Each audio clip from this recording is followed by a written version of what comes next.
So congratulations, you've made it. We've reached the end of the course, and I appreciate this is a pretty long course and it takes quite some time to build an application of this nature with the features that we've added into it.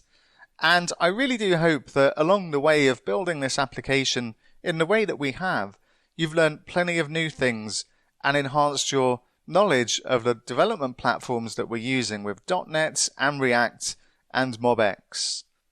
And now you've reached the end of this course, where do you go next? Well, there's a few things that you can look at. You can look at improving this application in some way. We now have a full working application, but the way that we've designed it, it's designed to be extendable.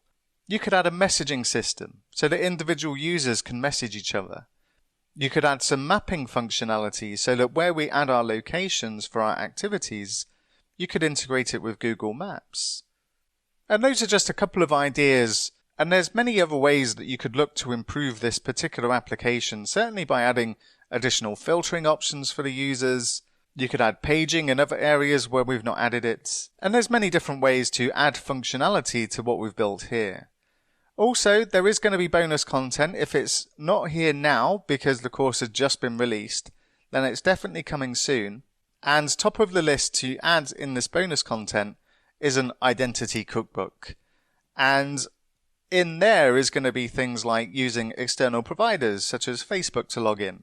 And it's going to include things like a refresh token so that a user can automatically get a new token when their token expires.